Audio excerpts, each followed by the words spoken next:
You become the average of the 5 people closest to you. But here's what nobody tells you.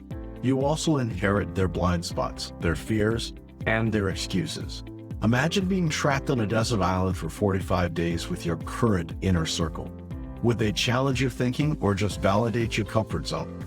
The quality of your peer group determines the speed of your transformation. Most successful founders don't talk about this publicly, but they've all made a painful decision to distance themselves from well-meaning friends who couldn't grow with them. Your business isn't struggling because you lack knowledge. You're grounding in content, but because you lack the right conversations. Entrepreneurs who upgrade their network see a revenue increase from 35% within 18 months. If you continue surrounding yourself with people who celebrate your comfort instead of your courage, you'll stay exactly where you are, busy but not breaking through. The companies that fail aren't taken down by bad strategy, they're suffocating by stagnant peer groups. But when you intentionally design your inner circle, when you pass everything through the desert island test, you create an environment where exponential growth becomes the inevitable.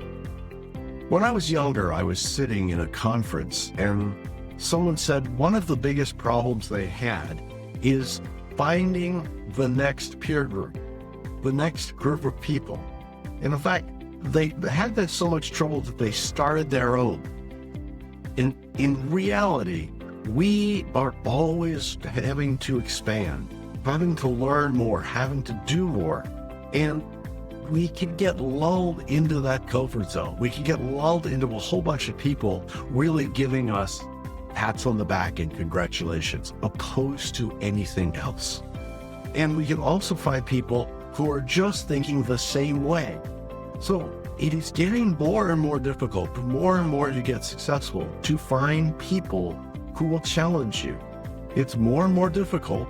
And if you're finding the point where you're the smartest person in the room, you're now in trouble. You need to be finding the places where you're completely out of depth, where you're struggling to keep going, where you're struggling to make it happen. I just went to a conference in a subject that I didn't know a lot about, and I really had to work hard to keep it going. But that was great, because not only was it providing me new ideas, but it was with a group of people that were also trying to move forward. Now, in my career, about 5 times I've gotten into something and gotten into a cohort of people who are all struggling about the same thing, working together for some greater cause.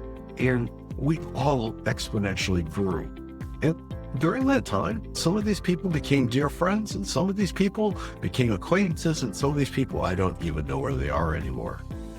But as we grow, we need to continue to widen the group of people, and we need to move farther out. We need to get be in uncomfortable lanes where we don't know everything and we are not the experts. Because if we are, we're not growing.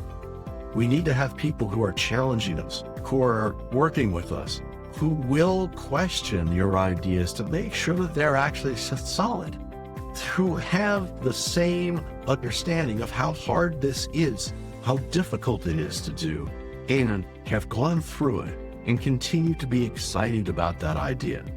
If those happen, if those are the people that you're in the room with, your growth expands. But if you stay with the same people and talk about the same ideas, the negative things come in. The why can't it be like it used to be? I don't like this anymore. Instead of, boy, look what I found, or gee, look at this. If you start seeing that people are complaining about where they are opposed to being excited about where they're going, move. Move now. Move quickly. Now, I've done a whole video on It's Lonely at the Top. We looked at that from an isolation point of view, but we also need to look at that from a friend group point of view. That if you have a group of people who are constantly challenging you and excited about new ideas and bringing things to you, you grow. I once knew a university down in North Carolina who had a gentleman who was the sponsor of the university. And what he wanted to do was go take all the courses.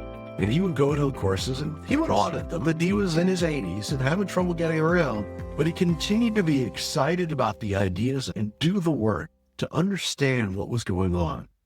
And everyone was amazed at how bright and excited and energetic he was and how much he moved around the day he passed. Not because of what he did. It was because he got excited about what he was doing.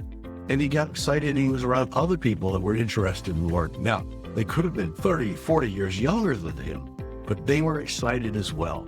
And therefore that idea gets contagious. Think about this. If you were on a desert island, would the people around you be complaining about being shipwrecked, or be looking for ways to get off, ways to create shelter, and ways to create a community, and looking for the best way to make a fire to get the next people in? Think about that for a minute.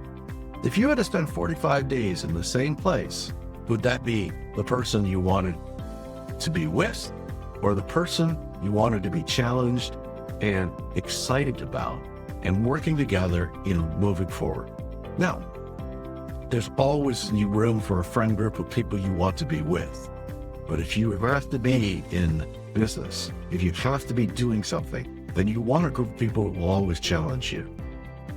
I used to do major launches where we would launch a book or a program or something like that, and we would all gather in the launch house. We actually had a physical place to do this. And it was much of a battle because we had a plan, and the minute that plan happened, something fell apart, and the team started working again. And there were certain people who I knew I could depend on. And when we finally had the date, I would write, "Are you ready to join me again?"